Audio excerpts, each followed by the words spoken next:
ሰላም ጤና ይስጥልኝ ክብራትና ክብራን የቻናላችን ቤተሰቦች እንዴት ቆያችሁን? የአላፋት ዝማሬን አስመልክቶ ዲያቆን ሄኖክ ኃይሌ መግለጫ ሰጥቶ ነበረ። ይህንን ተከትሎ አሁንም የተለያዩ መረጃዎችን እየሰጠ ነው የሚገኘው። አጠቃላይ አከባበሩ ምንድነው የሚመስለው፣ ምን መደረግ አለበት የሚለውን ጉዳይ እንድታደምጡ ጋብዘናችኋል። እሺ ይህን ለምትሰሙ ሁሉ እንግዲህ እንኳን ለጌታችን ለመድኃኒታችን ለኢየሱስ ክርስቶስ ለብርሃነ ልደቱ በሰላም አደረሳችሁ። የሰላም የፍቅር በዓል ያድርግልን። የመጀመሪያውም ዓላማችን የነበረው መስቀል አደባባይ ለማድረግ ነበር። በወቅቱ ያው ማሟላት ያለብንን ነገሮች ስላላሟላን ሳይሆን ቀረ። ያው በሁለቱ ዓመታት ግን የታዳሚው ቁጥር እየጨመረ መጥቶ በተለይ ባለፈው ዓመት ቤተክርስቲያን ውስጥ ከነበረው ሕዝብ የሚተካከል በጣም ብዙ ሕዝብ ውጪ ነበር እና ቦታው ላይ ተገኝቶ ዝማሬውንም ማየት መስማትም አልቻለም ነበር እና ያው ናቹራሊ በሁኔታዎች ስላስገደዱን ወደ መስቀል አደባባይ መጀመሪያ አስበን ወደ ነበረው በሶስተኛው ዓመት መተናል ማለት ነው። ያው በጣም ብዙ ሕዝብ ይታደማል ብለን እንጠብቃለን። ያለፉት 2 ዓመታት የታደሙ ሰዎች መጀመሪያ መምጣት የቻሉ ወይም ፊት ቦታ ማግኘት የቻሉ የክብር እንግዶች ካልሆኑ በስተቀር አብዛኛው ሰው መዝሙሩን የተመለከተው በስክሪን ነበረ። ያው ከ12 በላይ ስክሪኖች አድርገን መዝሙራቱን እንዲዘምር ለማድረግ ሞክረናል። ግን ያም ሆነ ያው ሳውንድ ሲስተም ምንም ሁሉም ቦታ መድረስ አልቻለም ነበር። መስቀል አደባባይ መሆኑን ካወቅን በኋላ የመጀመሪያ ለማድረግ የሞከርነው የትኛውን ቦታ ላይ ያለ ሰው እኩል ማየት የሚችለው ስቴጅ ለመፍጠር ነው የሞከርነው። ስለዚህ 8 ማዕዘን ያለው የክብ ቤተክርስቲያን ቅርጽ ያለው ባለ 3 ደረጃ በጣም ውብ መድረክ ነው የተሰራው። ስለዚህ የትኛውን ቦታ ላይ ያሉ ሰዎች ፊት ለፊት ያሉ ሰዎችን ያህል ነው ማየት የሚችሉት። እንደውም መድረኩ ቅርብ ካለው ሰው ይልቅ ሩቅ ያለው ሰው የበለጠ የተሻለ ቪው እንዲኖረው ለማድረግ ነው የተሞከረው። የተከበራችሁ የቻናላችን ቤተሰቦች ይህንን ቻናል ላይክ፣ ሰብስክራይብ እንድታደርጉ ጋብዘናችኋል። ከዲያቆን ሄኖክ ጋር የነበረው ቆይታ አሁንም እንደቀጠለ ነው። ተከታትለን እንመለሳለን። አብራችሁ ቆዩ። ብዙ ስክሪኖች የራሱ የመስቀል አደባባይ ላይ ያለው ስክሪን አለ፣ እኛም የጨመርናቸው። በእያንዳንዱ ስክሪን ላይ የመዝሙር ግጥሞች ስላሉ ያው እንደ አለፉት የአላፋት ዝማሬዎች ሁሉ ተመልካችና ሕዝብ የሚባል ነገር የለም። ሁሉም እኩል የሚዘምርበት የሚጸልይበት በጣም ትልቅ መንፈሳዊ መድረክ እንዲሆን ነው የታሰበው። እንግዲህ እግዚአብሔር ቢረዳን ከተለያዩ አካባቢዎች ብዙ ሰዎች እየመጡ ነው። ከውጭ ሀገር በርካታ ሰዎች መጥተዋል አላፋት ዝማሬ ብለው። አዲስ አበባ ውስጥም ያሉ በርካታ አጥቢያ ሰንበት ትምህርት ቤቶችና አድባራት የደርሶ መልስ ጉዞ አካሂደዋል። እኛ ዋነኛ ዓላማችን ዝማሬው ላይ ከተሳተፈ በኋላ ሰው የሌሊቱን ቅዳሴ እንዲያስቀድስ ነው። ስለዚህ ደርሶ መልስ ጉዞዎች በጣም ተዘጋጅተዋል በየአድባራቱ። በግልም በማህበር የሚመጡት ሰዎች ያው ዋናው ቅዳሴ የሌለው ዝማሬ ማለት ማህተም ያልተመታበት ደብዳቤ ማለት ነው እና በዓሉ የሚጠናቀቀው በቅዳሴ ስለሆነ ማታ በጊዜ ነው የምንጨርሰው። 1 ሰዓት ተኩል የዝማሬው ይጠናቀቃል። ያው በሰዓት አንታማም ባልነው ሰዓት ነው ስንጨርስ የነበረው። ዘንድሮም ብፁዓን አበው ሊቃነ ጳጳሳት በርካታ እንግዶች በተገኙበት 9 ሰዓት ይጀመራል። ያው ቀደም ብሎ መምጣት የተሻለ ቦታ ለመያዝ ያስችላል። ህዝቡ ያለበት ቦታ በነገራችን ላይ በጣም ምርጡ ቦታ የህዝቡ ቦታ ነው። ይህ ብቻ አይደለም፣ በቀጣይስ ምን መደረግ አለበት የሚለውን ጉዳይ አብሮ አንስቶታል። አድምጠን እንመለስ። በርካታ ሚዲያዎች ይዘግቡታል። ከሀገር ውስጥ የሀገሬ ቴሌቪዥን፣ አርትስ ቴሌቪዥን፣ ፋና እና ኢቢሲ ኢትዮጵያ ቴሌቪዥን በቀጥታ ያስተላልፋሉ። ከዛ ውጪ የውጪ ሮይተርስ፣ ቢቢሲ፣ ዶቼ ቬሌ እነዚህ እና የራሻ የሆነ በሙሉ ይዘግቡታል። እንግዲህ እንደምታስታውሱት የአላፋት ዝማሬን ባለፈው ዓመት ኒውዮርክ ታይምስ ላይ ወጥቷል። እንደውም ዩኔስኮ ወርዚ ኢቨንት ነው ብለው ያወጡት። እነኛ ዓላማው ምንድን ነው?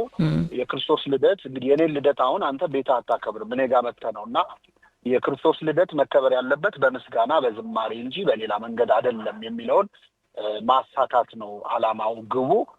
ከዚያ ውጭ ደግሞ መዝሙር ጸሎት ነው። ምናልባት ቪዲዮዎቹን አይታችሁ ከሆነ ባለ ምህላው፣ ጸሎቱ፣ ዝማሬው በእንባ ነው። ኤዲተሮች ኤዲት ማድረግ እስኪቸገሩ ድረስ ህዝቡ እጁን ዘርግቶ የሚጸልይበት ነው። ስለዚህ ለሀገራችንም ለቤተክርስቲያናችንም ለየግል ህይወታችን ከእግዚአብሔር ሰላም ከምንጠይቅበትና መልስ ከምናገኝበት መንገድ አንዱ ጸሎትና መዝሙር ነው እና ዝማሬዎቹም በጣም የተረጋጉ የግል ዘማሪያን አይደሉም፣ የህብረ ዝማሬ ነው።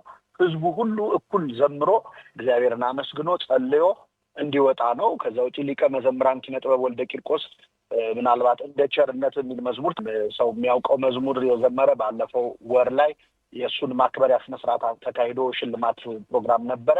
ስለዚህ የዚህን የመስቀል አደባባዩ ዝማሬ እንደተጠናቀቀ ብቻውን ወጥቶ እንደ ቸርነት የሚለው መዝሙር ራሱ ዘማሪው አዘምሮ በጸሎት ነው የሚበተነው ማለት ነው። ዋነኛው ዓላማው በዝማሬ በምስጋና እግዚአብሔርን አመስግኖ ጸልዮ ዝማሬውን በዓሉን በልደት በመንፈሳዊ መንገድ ማክበር ነው።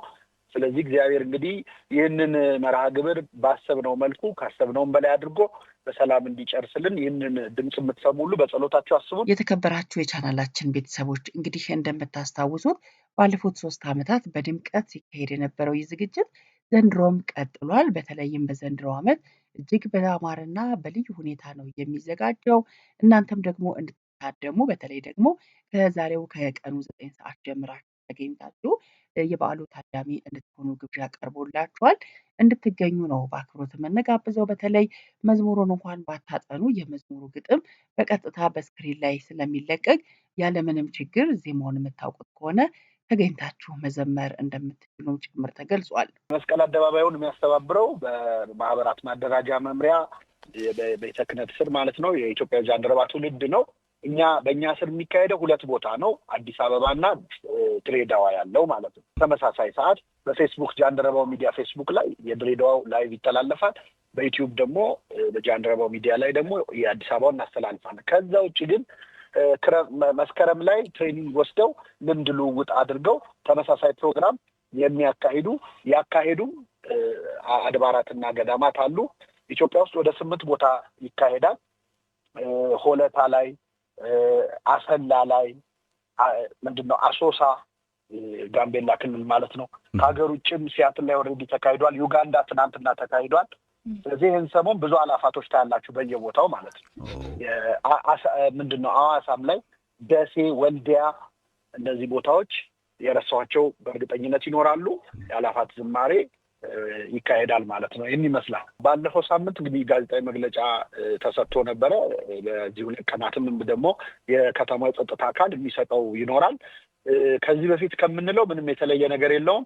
የዘንድሮውን ለየት የሚያደርገው ባለፈው 2 ዓመታት የመጡ ሰዎች ተጨማሪ ጧፍ ይዘው መጥተው ለገጠር አብያተ ክርስቲያናት እንዲሰጡ አድርገን ነበር። ዘንድሮ ደግሞ የታዕካ ነገሥት በዓታ ለማርያም ገዳም የምታውቁት 4 ኪሎ ያለው ማለት ነው። ያው አካባቢው ላይ ብዙ ሰዎች ወደ ሌላ ቦታ ስለተዛወሩ ብዙ አጥቢያው ላይ ሰው አለመኖሩ እዛ ላይ ጉባኤ ቤት ደግሞ በጣም የተቸገረበት ደብር ነው እና ገዳም ነው እና ለዚህ ገዳም ገቢ እንዲሆን የገዳሙ አባቶች መጥተው ጸሎት እየሰጡ መስቀል እያሳለሙ የሚቀበሉት የጧፍ መባ ምዕመናን ይዘው እንዲመጡ እንጠብቃለን። ከዛ ውጪ ለዝማሬ ዝግጁ ሆናችሁ ነው። ማንም ሰው ጸጥ እንዲል አንፈልግም። ሁሉንም ስክሪኖች እዛ አካባቢ ያሉትን ሁሉ ለምነን አናግረን አብዛኞቹ ስክሪኖች ስራ ላይ ነው የሚሆኑት። ስለዚህ ስክሪኖቹ ራሱ የሚዘምሩበት ቀን ስለሆነ አንድም ሰው እንዳይቀር ይህንን የምትሰሙ ሁሉ መስቀል አደባባይ እንገናኝ። ጃንደረባው ሚዲያ ላይ እየተለቀቀ ለ1 ወር ሲጠና ነው የከረመው። እንደው ለማጥናት ጊዜ ነው ያልነበረውና ያላየ ሰው ደግሞ በዕለቱ ቢመጣ የመዝሙሩ ግጥም አለ እያነበበ እኩል መዘመር የሚችላቸው ናቸው። አብዛኞቹ መዝሙራት ሰው የሚያውቃቸው ለማድረግ ሞክረናል፣ ባይተዋር እንዳይሆንና ሁሉም ሰው ስንፋስ ያለው ሁሉ እግዚአብሔርን ያመስግን የሚለውን እንዲፈጽም እድል መስጠት። የተከበራችሁ የቻናላችን ቤተሰቦች ይህንን ቻናል ላይክ፣ ሰብስክራይብ እንድታደርጉ ጋበዝናችሁ። በዓሉም ያማረ እየሰመረ እንዲሆን መልካም ምኞታችንን ከወዲሁ እንገልጻለን። በያላችሁበት ቸር ይቆየን።